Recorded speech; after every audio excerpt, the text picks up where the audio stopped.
Good evening, everybody. Good evening, everybody. My name is Maria Isabel Fuentes, and this is my final evaluation for materials design for virtual environments. First of all, I would like to talk about the virtual environments importance, which we know is very important. Excuse me for saying that again. Well, right now we have to face the fact that many a lot of people have became workers and also students. So virtual environments give people like us, for example, the opportunity to continue working and growing as a professional at the same time you get your degree because of any reason you were not able to do it before, or because of your situation where you have to work to pay for your own university. So materials for virtual environments are like one of the most important parts.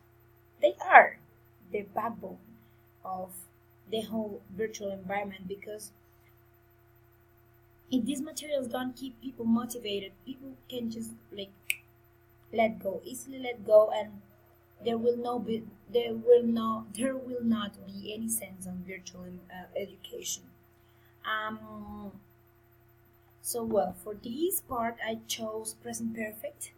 I think this is a topic that is not easy to teach, but I have seen how virtual materials have helped me a lot to have easier classes where I can teach children about this topic, and I can see that these materials are very good for people like me. For example, I love when I go to these courses where I can see videos, because I'm very visual and also like super.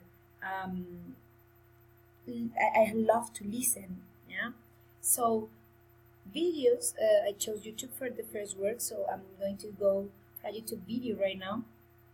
Videos are a tool that helps you be able of understanding easily.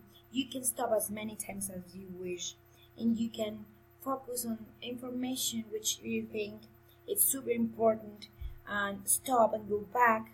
So also another important thing about videos is there are tons of native speakers doing this, and for us as English teachers, it is important that the students also have the chance to be able of listening to native speakers. So I think this is a complete tool. So for this first part, I chose this first video, which I'm going to show you right now. Well, we're not going to watch it complete because we're not going to get the time to. But this is a video where we have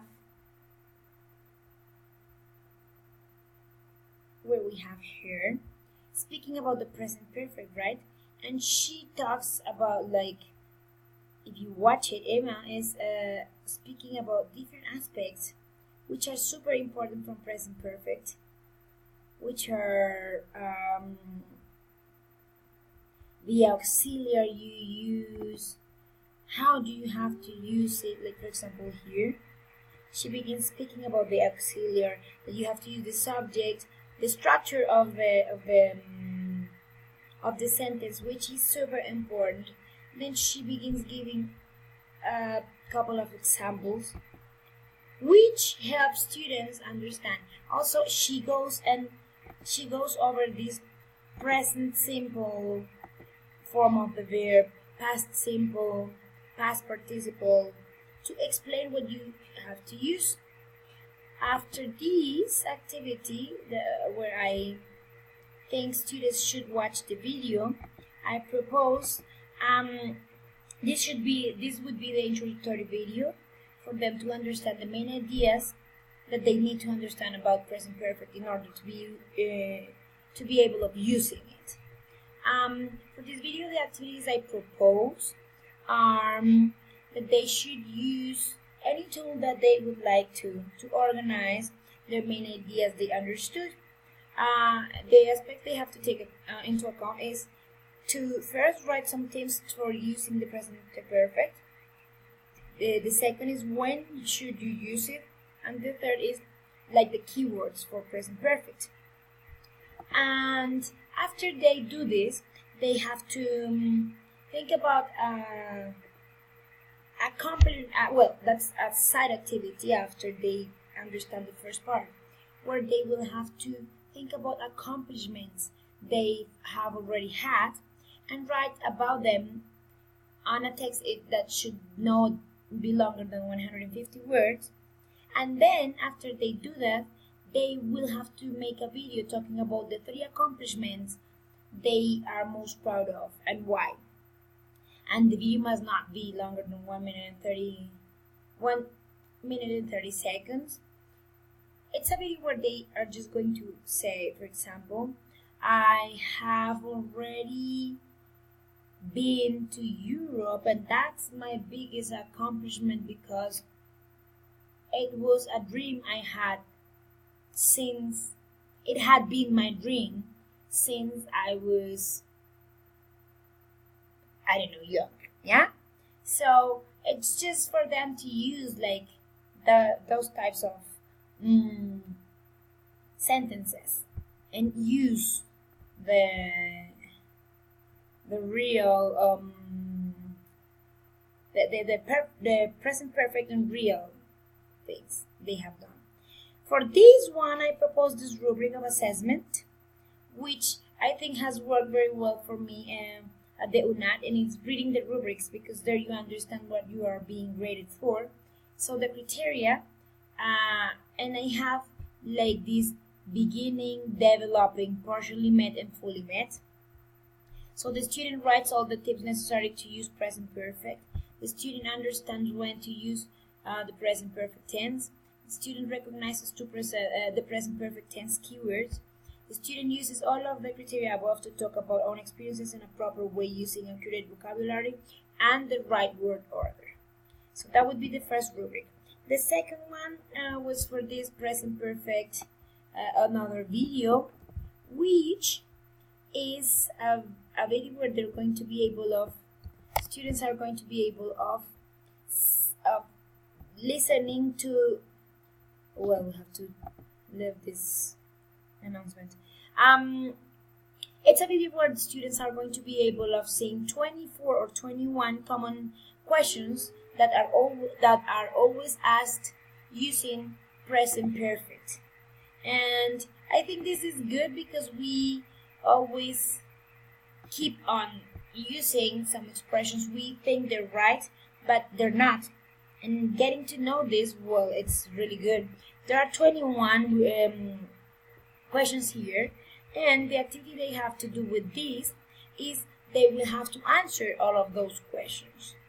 And this is the rubric for this one, which is the student understands all answers and gives an appropriate answer to each one. The student uses appropriate vocabulary such as keywords, time markers related to present perfect. Then I would go and move on to do a class marker test which I designed. This is really easy, and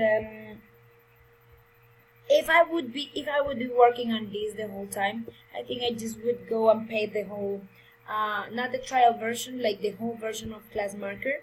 So here they have 6 questions, but they actually have 5. They have these ones where they have to correct the grammar and do it in the right order. And then, excuse me, move this. At the end, I'm not going to do this, but they have to, well, to be aware of what they can use or not. So at the end they have this, the 6th question, it's match the options one. So it's like, I use have, we, auxiliary verb, be on its participle form, are important keywords, he, she, it, I, you, we, and they. I use has, so I use have with I, you, we, and they. I use has with, he, she, it, and so on. So I think this is an easy way to remind students about the important things of present perfect. And then at last, and for the class marker activity, they should send a Word document with the screenshot on it. But if I had the complete version of class marker, I could just have their answers saved, and then I could just go and say, look, you did this, and this wrong, so which I think is super good. And the last one, I think, would be a listening activity. Because as you see, we have already written activities. We have already used some speaking activities with the video. We have grammar activities. And some speaking. And right now I would like to do some listening, because I think listening is one of the most important parts. Well, all of them. I really like all of them. So I found this British Council My Hobby Present Perfect listening, which has many tasks that I think are very, very good to develop. So they listen here, and then they go to task 1, comprehension. They have true and false, yeah. Then they have language activity, and then complete the sentences with the present perfect or the past simple. And then here they can put, can you put these sentences in the right order, which I think that word order and sentences is very, very good to practice too. So I think these activities are the hard ones to assess. So I think they would just be like not real assessment ones. They would be just activities to the listening activity, and the class marker one would be activities for them to practice. And I think the real big activities would be like watching to the videos and taking notes and making the graphic organizers, and the both from YouTube, because they have to write, they have to speak. So I think that it's also good to give a hierarchy, an order to the things. So I cannot use all the activities online to have them as a real assessment activity, final activity, because sometimes we can just go ahead and upload a game, and they're going to do the game, and they're going to, the first time it's not going to be right, and then they're going to be, oh, the second one is better, so I'm just going to upload the second time. So I think that when you grade something, for example, like for this final exam, the rubric is so clear that you know that you have to present the video, that you have to do this and that. So I really think that the activities a person chooses for material environments are vital. They are super important because they can be very helpful and keep students motivated, or they can just be very bad. So I think integrating virtual activities is necessary, and it's easy to do, as I just told you. You just choose the topics, try to choose the content that you are looking for. If you don't find it, you just go ahead and find one tool that you can work with and try to do it yourself. But I think nowadays for ESL, there are many activities that are very easy to manage, and they can fit very well your classroom. So I hope you enjoyed this video. I enjoyed doing this a lot. Thank you so much. Bye bye.